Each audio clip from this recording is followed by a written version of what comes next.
Do you wave your terrible towel when Renegade plays? Reach for a tasty cake when JJ shouts, "He scores!" Does the sound of an F1 engine make your heart race? Doing push-ups with the Nittany Lion after a TD? Then lend us an ear, and we will share the exhilaration of Steelers football, the excitement of Flyers hockey, the nail-biting finishes of F1, and the pride when we yell, "We are Penn State." Welcome to the SteelFlyers Show, the strangest combination of sports fandom since pineapple was put on pizza. Sally sells seashells at the seashore to your host, SteelFlyers. Thank you. That is a delightful and lovely co-host, Ronies. Is Steeler Nation ready for the start of the new Trubisky era? Ooh, Penn State's first slice of home cooking at Happy Valley versus Ohio.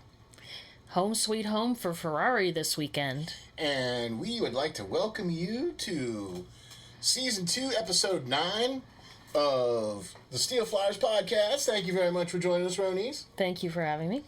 Always a distinct honor and privilege and pleasure to have you as part of the SteelFlyers Podcast. Don't have no money. That's okay. I can't buy anything you're selling. That's okay. I'm not selling anything. It's all good. But we would like to thank you all for checking us out and tuning in and listening up. We got a lot of stuff to get to. We got week 1 of the NFL is already started. Yes, with the Rams getting crushed. I mean, really? The Rams? I mean, they won the last game they played. You know, that was for a big ring and a spiffy little trophy. Guess you can't win the season opener the following season, I guess. No. Whoops.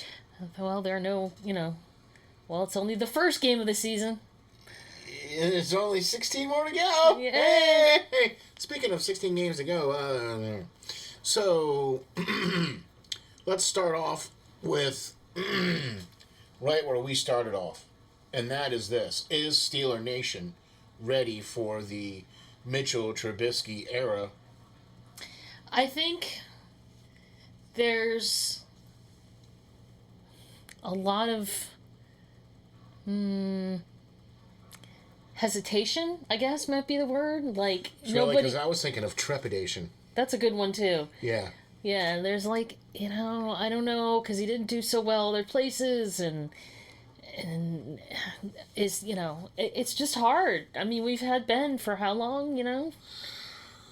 We haven't years? had Ben really for the last, I'd say, 2 years, 2.5 years. Okay. We've Ever had since he went in for shoulder surgery. Yeah, we've had a shell of Ben for the last couple years. So, all right, any quarterback that's going to be capable of rolling out and making plays with their legs is going to look like a breath of fresh air in Steeler Nation.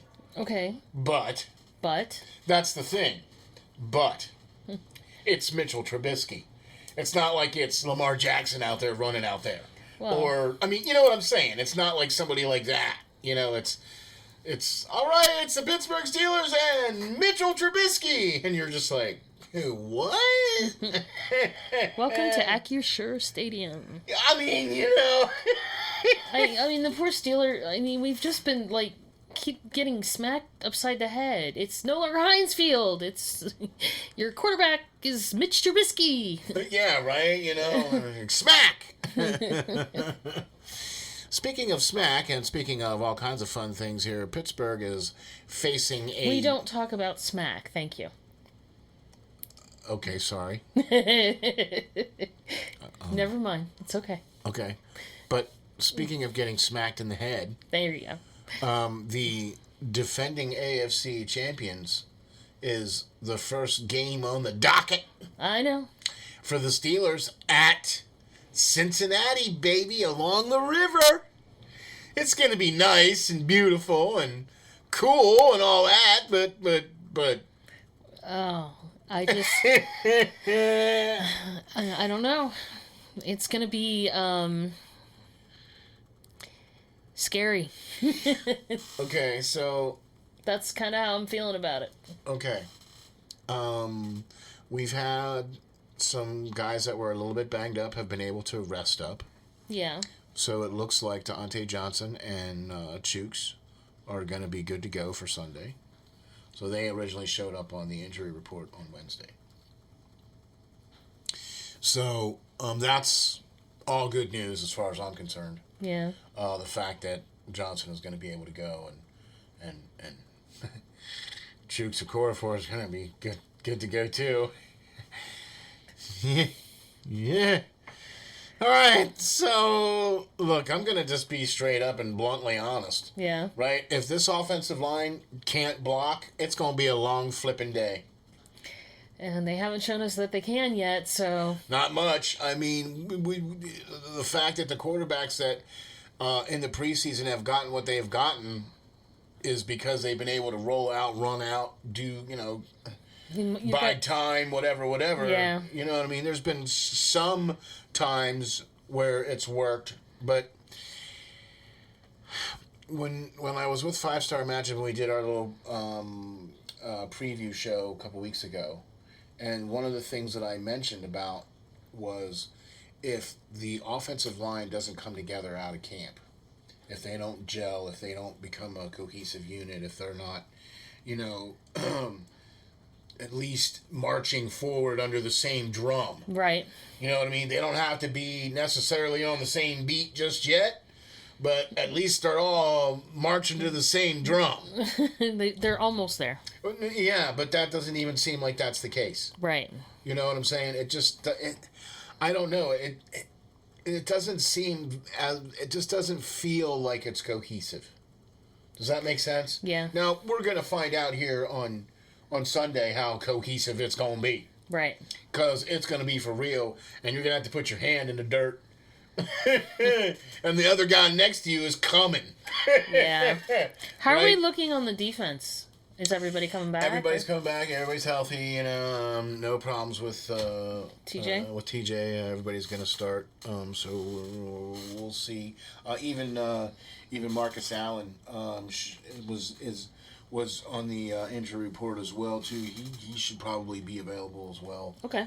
Too. So like I said, it's not. Look, it's not like Pittsburgh is going into this 100% healthy. Right. I mean, everybody's got their little nicks and training camp bruises and bumps and whatever. I mean, look, they've been hard at it now since the end of July. You know what I mean? Right. And there's going to be some tweaks and some pulls and some strings and some whatever. Right. I mean, it's kind of funny, though, how when you look back through history and you look at players like, I'm just going to use an example, Walter Payton. Okay. Right? Or like Jerry Rice. And you look at their work ethic, and you look at what they did during the off season, you look at what they did during the season, you look at what they did in training camp and everything like that, right? And they were very rarely hurt. Well, okay, I understand what you're saying, but the game is different. It's a lot more physical than it was in the 80s. I mean, I think that... I disagree. The players are heavier and bigger, stronger. Okay, yeah. Okay, so that the other thing that's different now is, training camp. You have to be very careful about how many practices you have, and I mean everything's a little bit different. It's supposed to be safer, okay? Because okay. The only way to get good at football is to practice and play football. Okay. I get that. Okay? You can't just be walkthroughs for everything. You got to put your hand in the dirt and hit somebody. Right, that's what I'm saying, that, we don't have that anymore, and I think that contributes to the injuries. That's what I'm saying. Oh, I see. Yeah, that actually is a pretty darn good point, now that you mention that, because it has changed so much to the point now where they have 9 padded practices for training camp or whatever it is. You know what I mean? And there's guys and officials there making sure. Right. I mean, if you get an extra padded practice or whatever, you get fined or, I mean... It's bad news, It's violation of the CBA and... Right. I don't want to get down that road, but you know what I mean. So I think players... in the 80s, in the 90s, were trained better. Well, I don't know about trained. Not trained, but trained. You know what I mean? Like they had more. They did more training. There you go. There's what I'm looking for. Yeah, but see, like even now, like you see guys, they only take like a couple of weeks off, quote unquote, during the year, and the rest of the time is either spent training or that kind of thing for a lot of these guys. But then again, a lot of these guys, that's not the case.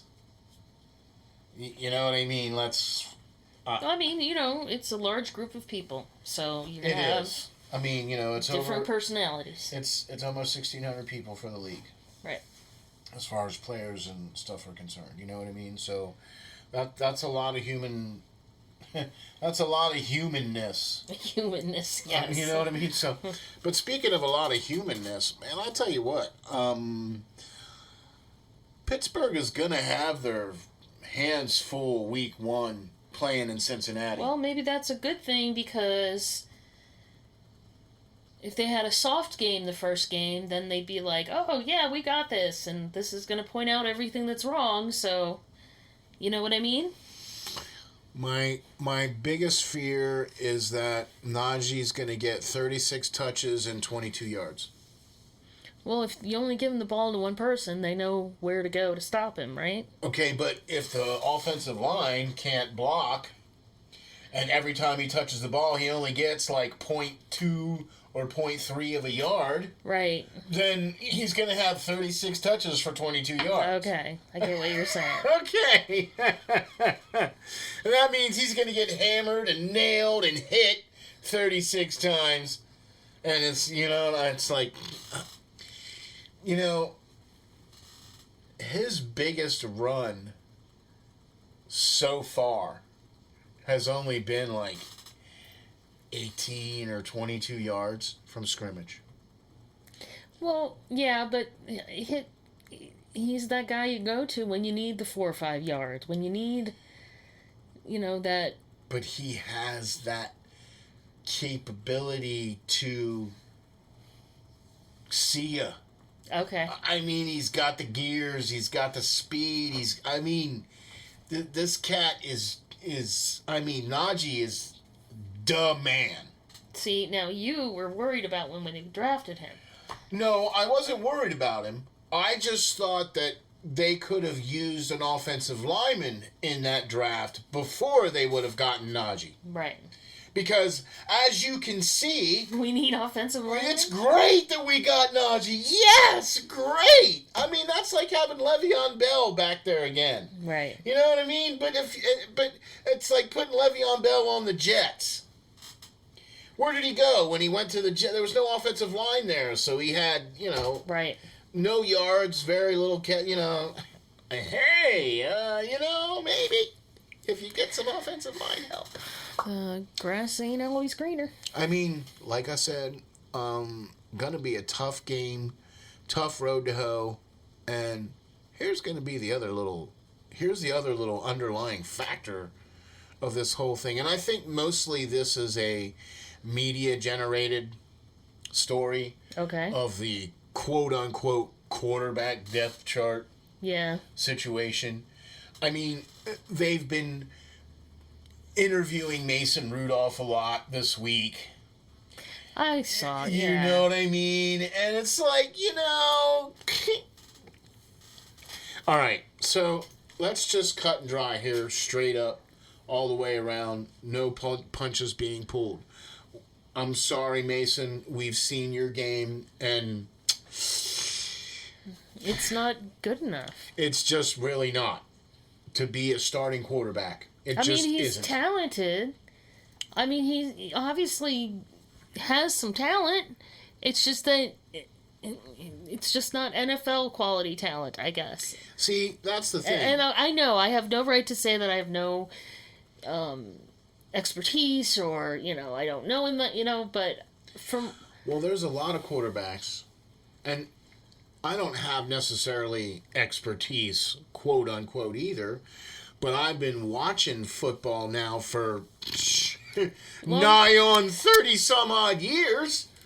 Not to mention played it for 10. I know. So, but what I'm trying to say, though, is that you still have, there's still that up-and-coming group of guys that's going to be the next guy. It's going to be, there's always that fight. There's always that, you know what I mean? It's just, I tend to look at and evaluate players with much more of a critical eye, because I know positions. I know the expectations of the player. I know the expectations of not necessarily the player, but of the position. Right. Okay, and that's why I'm so down on this offensive line. That's why I'm so scared. Well, here, how about we talk about something happy? Dan Rooney II? Yes. Made an announcement this week. Yes. And you know what? This is a long time coming.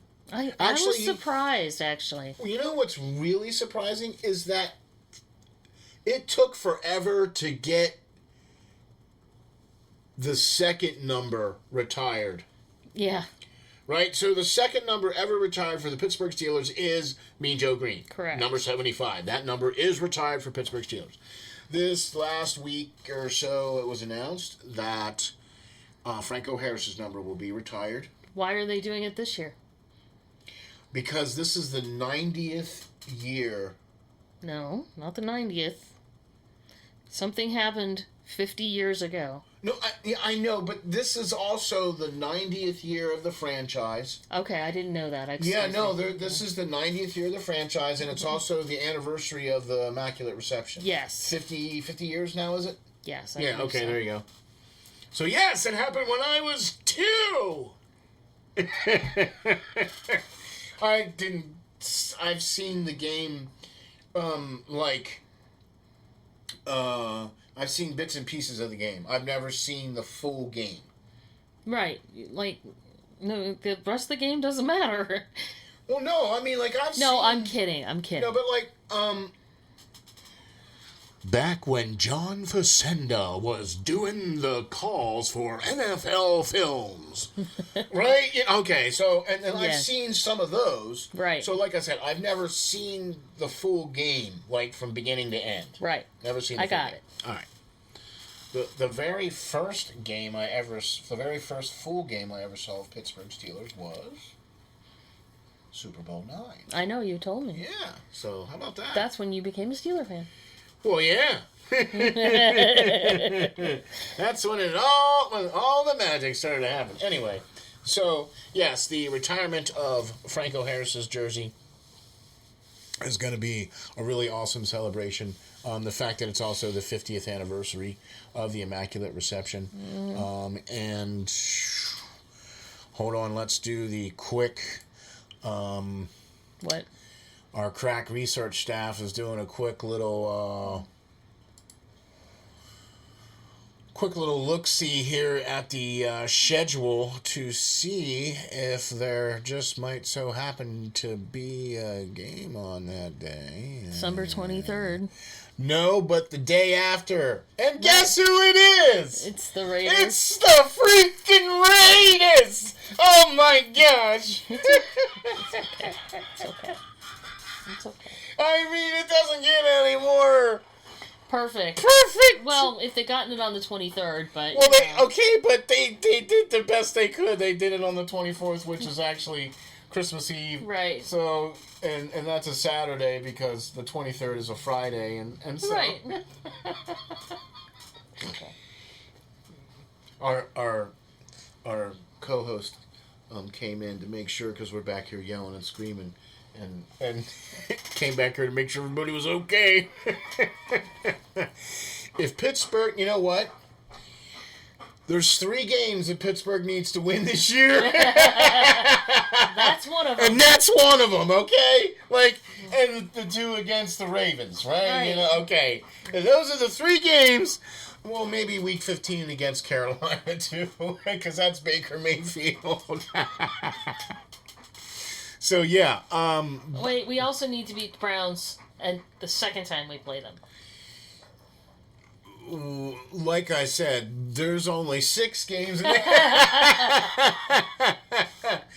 No, but this is going to be these first 2 weeks for Pittsburgh are going to be straight out hog tying tests. Right. I mean, you got They're Cincinnati jumping straight into the fire. Right into the fire. They're going right up against the Bulls. I mean, just straight out. Just no help, no clowns, no nothing. Just out there by yourself. Hey! Good luck! I mean, you're going to Cincinnati, then New England comes into town.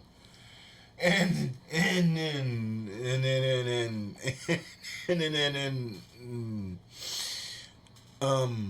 so yeah, not gonna I'm okay, so and then right, you think, okay, the first 2 games were tough, then we got Cleveland and then the Jets, then Bills and Tampa Bay and the Dolphins. It's just not looking easy at all. No, it isn't. No, and it's looking kind of scary. So, I think Pittsburgh is going to play Cincinnati well, but in the end, I would love to see Pittsburgh win, but I'm not counting on it. I'd love to see him win, but I'm not counting on it. Yeah, I'm not.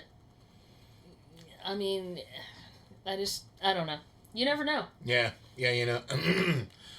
Like I said, I'd love to see him win. That would be great. And all that, because, man, we want to see a happy 5-star matchup on Monday. We don't want grumpy. Yeah, we don't. Yeah, because, listen, hey, look, if you guys don't know, the day after the Steelers game, you got to be checking out 5-star matchup, because the man has got it going on when it comes to a breakdown of Steelers games, and he just holds no punches. He does great production, great show. I get to do a live radio with him on Tuesdays. We break down the game and stuff like that, so we're going to probably continue to do that this year, so be looking for that. So, yeah, man, be checking that guy out, because good gravy. He's all that in a bag of unbroken Doritos. Ooh. So, how about that? All right. Let's briefly wash over the team in Philadelphia, shall we? Yes. Training camp starts. Okay, and? All right, here's the thing. For the Flyers, training camp starts in 2 weeks. The all-rookie game is the 17th. Okay, so that's in not too many days from now, okay, as to when this is being recorded, when the show is being recorded. So, here's the thing. Most everyone is in town, player-wise. Is this... Well, I'm thinking... Is this the first time since COVID that everybody's been allowed to be, like, out and practicing and in town? Do you know what I mean? So, they were actually encouraged to stick around. Really? During COVID, so that they weren't out and about and, whatever. They were kind of, why don't you stick around? You can do some training. We can keep an eye on you. You can do some training. Right. And most of them all skedaddled. Okay. Even after coaches and management asked them to stay, most of them all took off. Okay? Oh, I got my own regiment. I got blah, blah, blah, blah. So, what really needs to happen is for the management to say, okay, so, you want to tiptoe into training camp? Not at this time. Tortorella's come out and said, look here, y'all better be coming in ready to go, because it's going to be hard.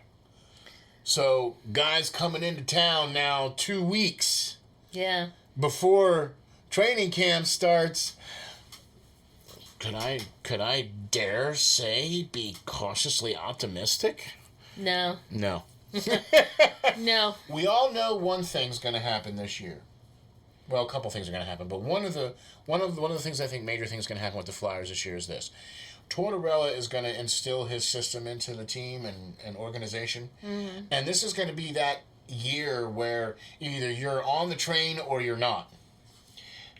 Okay? And whoever is not going to be on the train is not going to be on the team come next time this year. Right. Or next year.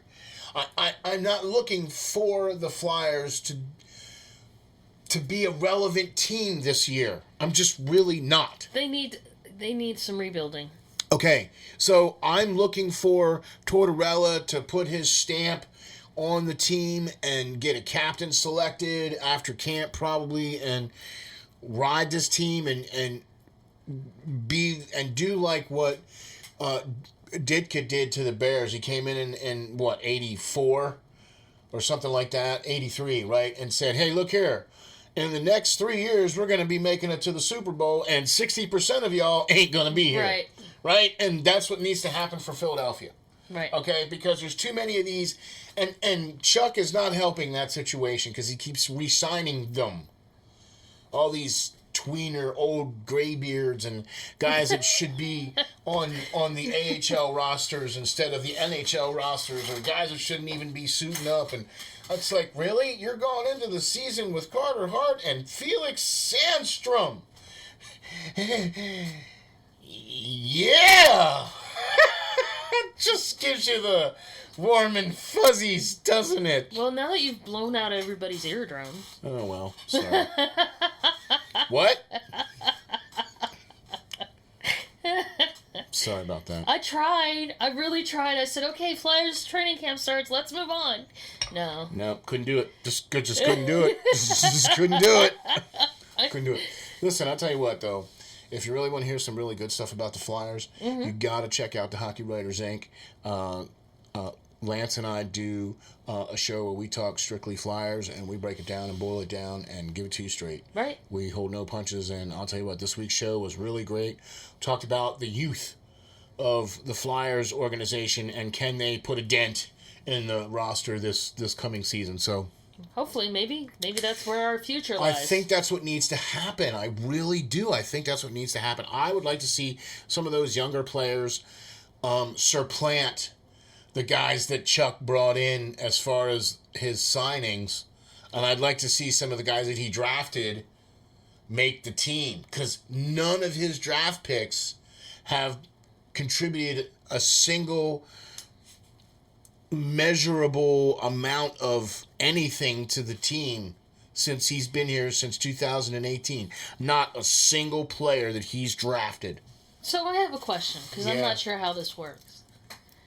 So we start the season, Flyers doing crappy, which we all expect. December comes and Fletcher's gone. Uh-huh.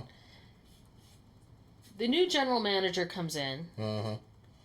Do we keep the same coaches? Is there going to be a coaching change if he goes away? Okay, so that's going to be the sticky part, right? Because normally you see a coach get fired before you see a GM get fired. So here's going to be the thing. If they fire the GM, if Chuck Fletcher gets fired, you will see Danny Briere slot in as the interim GM, and they will select a suitable candidate that matches the team. And they'll drag that out for 8 months. Until the beginning of the draft next year. Because that's when they hired the coach 2 weeks before the draft. Hey, let's hire a GM 2 weeks before the draft. Because let's just sit on it for 8 months and not do anything until then. Really? Okay, whatever. So anyway, yes, please, can we move on? But you didn't answer my question. So what's going to happen if they fire Chuck? I told you, Danny's going to slot in as the interim GM. Tortorella will stay at least. He'll finish out the year. And in fact, I believe unless Tortorella loses for 3 years straight, he'll see out his contract. Okay. If he just loses 3 years straight, then he's not going to. If he loses for 2.5 years straight, I mean, he's got a short leash, unfortunately. Right. And that's not his doing. Right. Okay, it's really not. And that's a shame because I think he should have been the coach of the Flyers instead of AV. When AV came in. Right. Because if you're at that time, the Flyers were more of a contender, were more of a team ready to make that next leap into being, perennial and blah, blah, blah. Well, here we are now 2 years later, and that is not the case. Not even remotely. Nope. Okay, now, yes, there's a lot of injuries, but there's supposedly a lot of young talent that could potentially crack the lineup, and I better see one or two of them make it this year. Yeah. I better see one or two of them make it this year, because they're not one or two steps away from being contention. Right. They're just not, okay? I honestly, I think New Jersey is closer to it than we are, okay? Anyway, moving on. Let's talk about something happy, shall we? Oh, how about Happy Valley? Happy Valley! That's a great way to talk about something happy, right? Yeah, you'd think. You'd think, oh my gosh, Penn State! We are! Penn State. Yeah! Penn State at home this weekend! Their home opener. Home opener. Season, right? Oh man, I'll tell you what, I know some people that are going to be getting up at 4:30 in the morning to drive up there to get at the parking lot at 7 o'clock. Okay? All right. That's what I call dedication. But I'd be like that too. I mean, come on. If I had the ways and means to have it all set up and ready to rock and roll, you bet I'd be sitting there at 7 o'clock with my breakfast grill going. Going, all right, flapjacks and bacon. Don't think I haven't done that. I know you have. Okay, because been at, and I remember when it was dirt, and it wasn't a parking lot. It was hills and dirt, and I mean, yeah, it wasn't the most cleanest of places when it was kind of rainy and yucky outside. Oh, but it was all mud. Oh, let me tell you, baby. Many a tow truck got many a business pulling out RVs and campers and stuff. Oh my gosh. There was always at least a couple of them that were, and when we were going up there all the time. But I'll tell you what, the weather is supposed to be perfect. Yeah, we're supposed to have a good weekend. Well, for Saturday. Right. Right, it's supposed to be perfect for Saturday. Sunday, not so much. But I'm going to be excited to see how Penn State plays against the Ohio Bobcats when they roll into town, and try to put some roar into their game, as they are also 1-0 to start the season. Right. Okay. Against Purdue, correct? Penn State played against Purdue, but also the Ohio Bobcats are 1-0. Oh, I thought you were talking about I'm sorry. Yeah, no. Okay. So, yes, Penn State beat Purdue barely.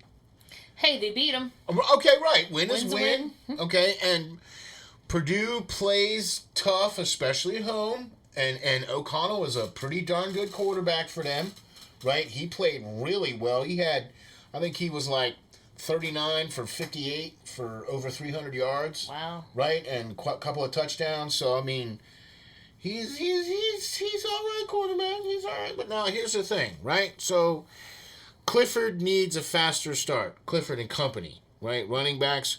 I like the young running backs that we got. First year running backs for this year. I think his name is Johnson. I can't remember. But really like the running backs this year for Penn State. Like to see them get some more touches. It's going to come.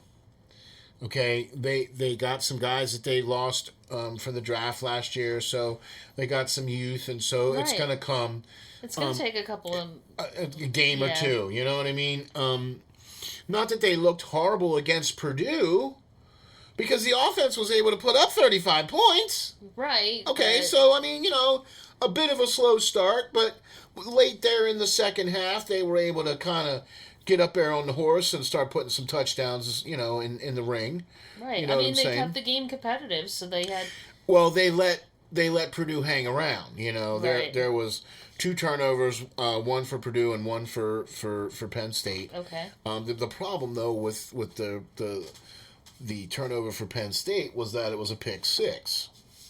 So that's why it kind of kept, Purdue in the game, because that was a pick 6. So I'm going to be interested to see how the defense is going to play against Ohio. They need to play better pass defense. I was going to say they need to do a better job than they did the first game. They gave up over 400 and some yards in the air last week against Purdue, and they gave up numerous over 20-yard, plays over 20 yards. Right. Gave up numerous of those. You can't do that. Not when you have some of the teams coming up that they're playing. Like Michigan and Ohio State. You're right. You can't be doing that. So, looking forward to Penn State playing against Ohio Bobcats this weekend. And very excited about this game. It's going to be the Penn State home opener. And going to be looking forward to that game coming up here. And also, new show, be checking it out after the games for the Penn State. It's the Nittany Report. There you go. Right? So last week we did the Nittany Report for the first time. It was our season opener for week 0 or whatever. And so this week we'll do against Ohio. And we'll have the Nittany Report. Just a little wrap-up of the game. Yeah, just a little wrap-up, couple little minutes, breakdown of the game and how it went and how we looked and... Are we happy in Happy Valley or not so happy in Happy Valley? So check that out. Be looking forward to that. Check your social media accounts for when that's going to come out. I'll post a thing out there on Twitter and Facebook and all that great stuff too. So, all right, cool. One thing before we get into the Formula One, which... Anyway... one thing I want to get into here real quick with everybody. Be looking forward to the website getting an update here. Oh, that's right. It's coming. Big overhaul on the website. Big changes coming for the website. Please be checking that out here in the very, very near future. SteelFlyers.com. We're going to be having a new store. So you'll be able to check out and buy the SteelFlyers.com shirts. You'll be able to buy the Pearl of Wisdom shirts. And you'll also be able to buy the Hockey Writers Inc. shirts. Right. Yeah, can't wait for that to happen. And some other stuff coming soon, too. Exactly. So stay tuned. Hang. We're going to have some stuff coming. So be sure to check that out real soon with the SteelFlyers.com website. The change will be coming. We'll make announcements and things of that nature as well, too. We would also like to say this as well. We were approved for media credentials. Yes. For the Lehigh Valley Phantoms. Right. And we will have our editor-in-chief, Lance Green, and also our lead AHL podcaster / writer, Joe Borick, will be the ones mainly covering the Phantoms. But yours truly will be making a few trips to Allentown to see some games to cover the Phantoms. So be looking for some Phantoms content coming out here real soon. Also, another new show on the horizon. Yeah, I know a lot of things coming here to Steel Flyers. Yeah, you said a lot of changes are coming. A lot of changes are coming, so another new show coming out here in the works. Thinking about this. We're very interested in the prospects. Prospects for hockey. Right. All of hockey. I was going to say not just the Flyers. Not just the Flyers, but all of hockey. Right. Okay? The full gamut, the full NHL. So we might have something coming out kind of circling around that, too. And that would be with who? Oh, that would be with the great writer extraordinaire, Lance Green. There you go. Oh, also, other good things coming to the website, too, is articles. From Lance Green. From Lance Green, as he is now the new editor-in-chief. And he will be writing articles and be putting articles out on the website as well, too. So, oh my gosh, I can't wait for that to happen! All right. Save the best for last? Of course. Of course. Always. That's right. Always the best for last. Here we go. That's right, folks. If Monaco, that's the Monaco Grand Prix. Correct. Right. Is the crown jewel of racing, Formula One. Right. Right. Then Monza, I believe would have to be the Scepter. Right. Yeah, I like that. I really like that. That's not quite what I originally put. No, but mine's better. Yeah, it is better. Yeah, I like it better than the diamond pinky ring. Yes. But come on, seriously. Like, if you have the crown jewel, then you have to have the diamond pinky ring.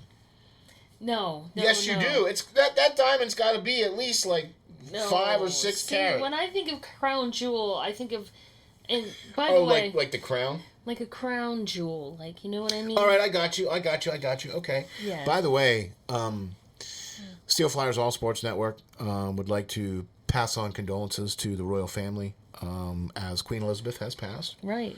And so the longest living monarch. Right.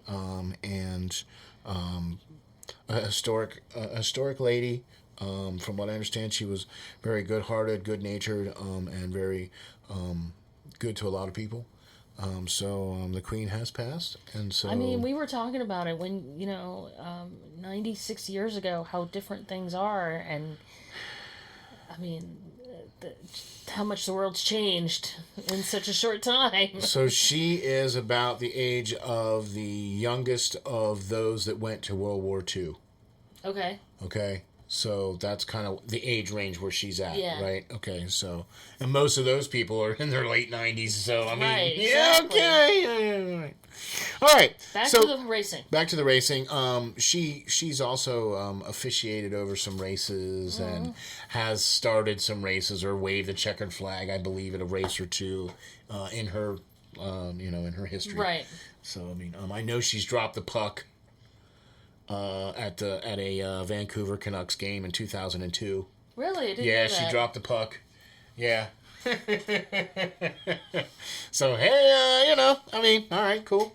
But, yeah, condolences to the royal family and all those for that. So, speaking of the crown jewel, that's the Monaco Grand Prix. We're talking about the scepter of that being the Monza Grand Prix.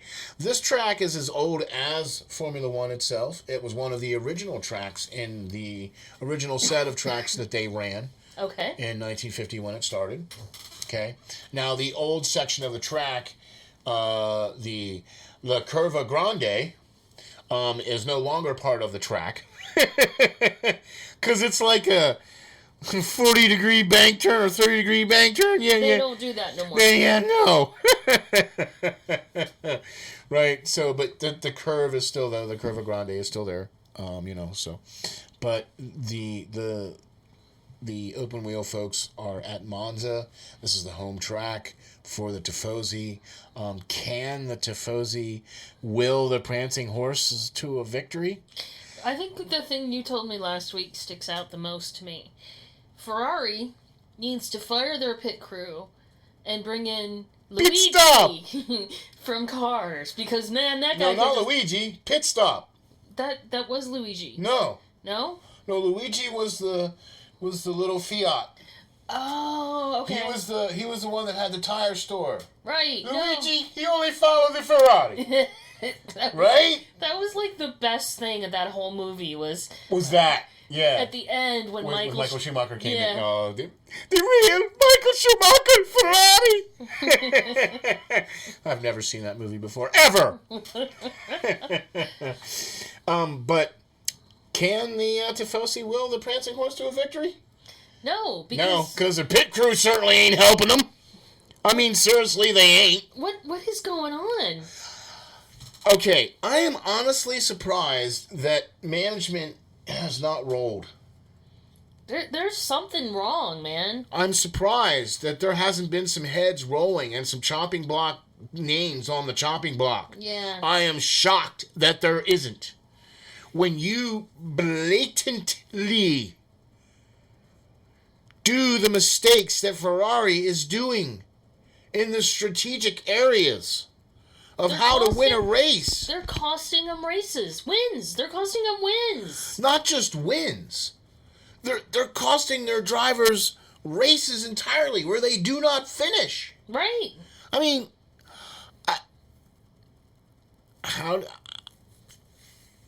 They need to hire a pit stop. That's just the way it has to be. It just has to be. I mean, when you can throw 4 tires in the air and change 4 tires and catch the tires as they're coming down to change them and throw the other ones over in another spot in less time than what a Formula One pit stop is. Let's face it, a Formula One pit stop is 2.4 seconds. Right. Right? If you can change all 4 tires in less time than that, hey, man. I mean, you need to hire him because at least hey. They had an unsafe release because somebody left the gun out in the lane and it was run over by another team. Right. So that was a fine and a penalty for, I believe it was Sainz as an unsafe release. So that's a 5-second penalty. Right. And then plus he was also in the pit stop box because they didn't have the freaking tires out there for him. Right? He's just sitting there going, hey, should we get a tire? Hey, let's get a tire and put it on here now. You know what I mean? Like, really? Really? You're supposed to be one of the best teams. Okay. Hey, you know us here at SteelFlyers, we call it like we see it, don't we? We don't pull no punches. I mean, look, if you can't have pineapple on your pizza, ugh. I don't think it's that bad. No. Yeah, it really is, because seriously. All right. Well, what do you think? We got a good one in the can? What do you think? I think I was looking to see. I thought I had saw something about the pit crew again, but it was just a report of what happened with the unsafe gun and they left it laying out there in the middle of the road. How you're supposed to be the elite, the top of the the best of the best of the best, sir. You know what I mean? And you're acting like you're working for NASCAR. Oh. That's wrong. No, it's true. Wrong. Seriously, come on. Those guys don't care. Those cars could run over things and it's not going to hurt those cars. You run over something with a Formula One car, that's it. You're toast. And you could be a dime. Yeah, a little pebble or something, whatever. You know what's funny is, as fragile as those cars are, the driver is very safe. So, a fragile is not a good way to put that. I would not call those cars fragile. What would you call them? I would call those the only place I would want to be if I was hitting a wall at 180 miles an hour. Because I have a 95% chance of walking away from that. Well, yeah. I mean, isn't that amazing that, we've seen a couple accidents this year that, you're like, oh my gosh. No. I've seen. I know. Like, years ago, before, like, the Hans device, before the Halo, before, you know what I mean? Before they had that little extra thing that they put in the cockpit around them so that it kind of comes up over their shoulders. To hold their neck in place? No, not the Hans device. Oh. It's part of the body of the car. Oh, okay. And that little U-shaped thing that they pop off. Okay. Right? Yeah, I know what you're talking about now, But when they tuck that down, that kind of goes around their shoulders. And that kind of helps to hunker them down a little bit. Right. They didn't used to have that. I know. Okay, they didn't have the Halo and all that other stuff, and I seen guys, Ralph Schumacher, hit the wall at 186 miles an hour. And the only thing that happened to him was he had a chipped vertebrae. Amazing. In his butt. Right? I saw Rubens Barrichello hit the wall at 178 miles an hour and get out of the car. Wow. Whoa! I mean, what? Well, this was years ago. Right. I mean, more than 10. We actually have some things that were created for Formula One that have migrated into everyday cars. Now, correct? finally, yeah. Like some things that... Not quite the safety features, but... But some of the mechanics. The DRSs and the recovery systems, the braking recovery systems, the KERS systems, the boost systems. I know it's in the P1. It's in the LaFerrari, I believe, has it too. Some of the supercars, or the hypercars now that have a combustion engine with the electric engine or cell or whatever. You know what I mean? Yeah. Okay. So.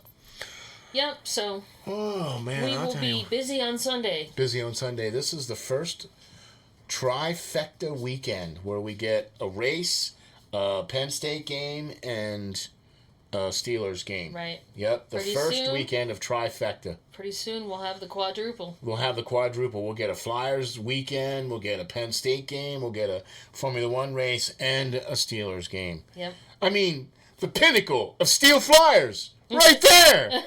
All 4 sports, all 4 teams in one weekend. I mean, how could it get any better than that? I mean, other than Christmas. Okay. All right, so with that being said, thank you, Ronice, for all the great, wonderful. Thank you for being on the show. You're welcome. Really appreciate you being here. Yeah, man. And with that being said, folks, you can find me on Twitter at SteelFlyers52. You can also check all the great work from all of us at the SteelFlyers All Sports Network at SteelFlyers.com. You can check out Peyton on the Radio. You can check out the great Pearl of Wisdom show. You can check out the great JB and Steel show, and also the great Hockey Writers Inc. show, along with the SteelFlyers podcast. Be looking for some of the great updates we got coming up. Be looking for some of the updates to the website, and also the new store coming, and all kinds of great things coming for the Phantoms, and some prospects, and all kinds of other great things coming. Just remember, folks, stay safe, stay strong, and hang tough.